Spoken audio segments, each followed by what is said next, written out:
Dark in the city, night is a white. I told you I'd break you. I will. And I'm hungry like the wolf. You gonna help me or not? Monsters are coming. Cleanse this city in blood and fire. It is a new day.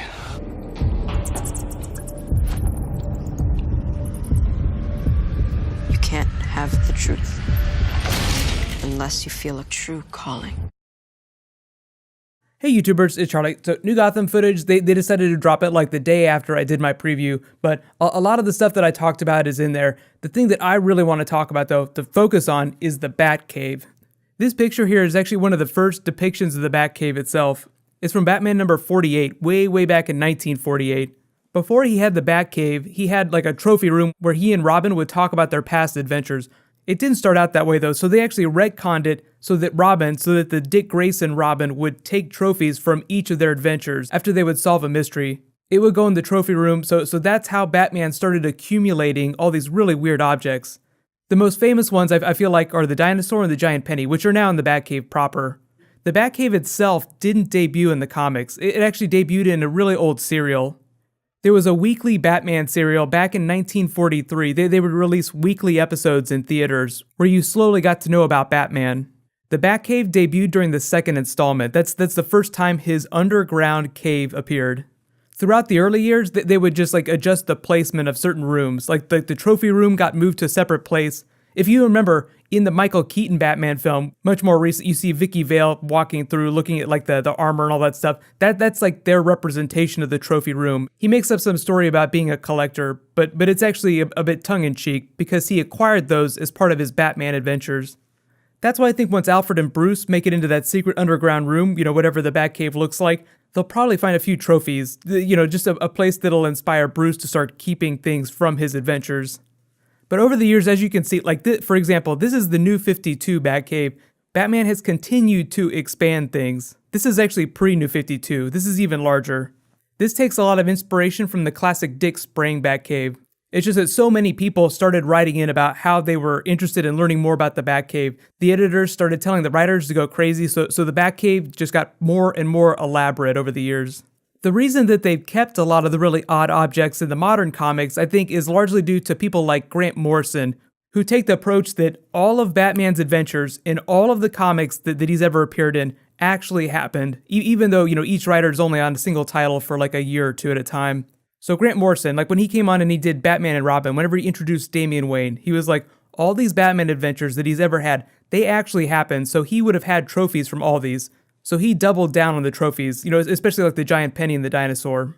I just think it's really nice that he pays that much attention to detail. I mean, I think most writers nowadays try to do that, but that's not always been the case. For the longest time, though, the actual Batcave had no real continuity as to when Batman started using it in his own timeline. It's just at a certain point, he had a cave underneath Wayne Manor where he started hiding out. There was even a time when he allowed tours to come through and look at his trophies. This is obviously still in the era of the trophy room. This is like pre-Batcave though. But at a certain point, he was like, okay, I have all these tours coming through. I need an actual secret place where I can be Batman.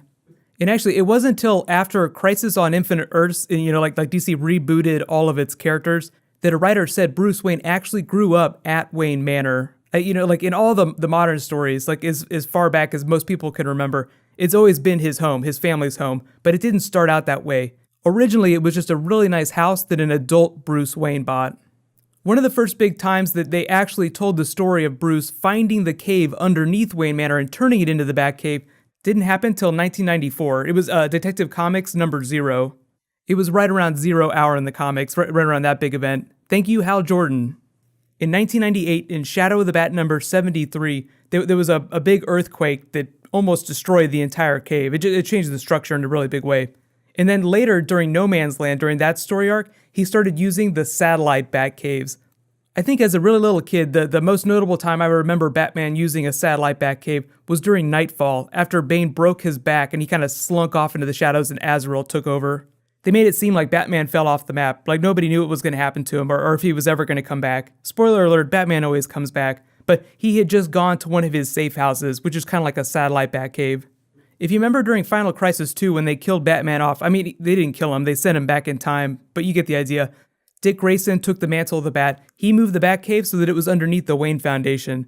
So the Batcave itself is actually a pretty complex idea. Like, there is no one single Batcave, but the Batcave Prime, like the original Batcave, is underneath Wayne Manor. You can view it that way, at least in the current continuity. Just to explain where the giant dinosaur and the giant penny came from, the T-Rex came from a story called Dinosaur Island, and it was Batman number 35 in 1946. The dinosaur itself is animatronic, though. It's not an actual live dinosaur. The penny was originally a trophy from Batman's encounter with a penny-obsessed villain named Penny Plunderer. That was in World's Finest number 30 in 1947.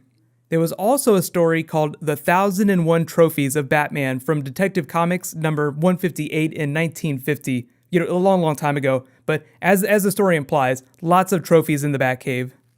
Some of the really cool ones are Two-Face's original coin, Deathstroke's sword, Victor Freeze's original gun, a piece of kryptonite. He also has the kryptonite ring, of course. And all of the old versions of his own Bat costume and all of the Robin's costumes.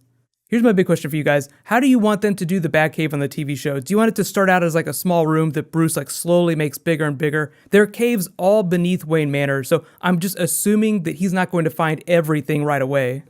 I love that there's that creepy symbol on the door. It's not an owl, so I'm a little disappointed because I want them to do Court of Owls, but I feel like it's implying that there's some sort of mythology that Bruce is going to learn about, some deep history that his family is tied up in. That's one of the best things that shows like Gotham can do, where it's like, we can't have him put the cowl on, but we can build the mythology out in a really meaningful way. That's really what makes TV shows fun for me, shows with really deep mythology to explore. Speaking of which, I'm still working on Doctor Who, and I have the Robin video to do, so I'll try to get those out in the next couple of days. Be sure to subscribe to get everything. I'm going to try and make it down to VidCon. I was supposed to be down today, but things didn't quite work out. YouTube actually just announced they fixed the mobile app. If you're on your mobile phone, if you go to my channel page and you click on this bell, it'll tell you when I upload videos, but you have to enable alerts on your phone, like just default alerts for the YouTube app. The Android version and the iPhone version are just like a little bit different right now, so I think that they're still rolling out fixes over the next couple of days, but everything should be great pretty soon. Let me know, which of you guys actually watch videos most of the time on your phones? I'm always curious how people find my videos. I try to make them so that they look a little bit nicer, on really tiny screens.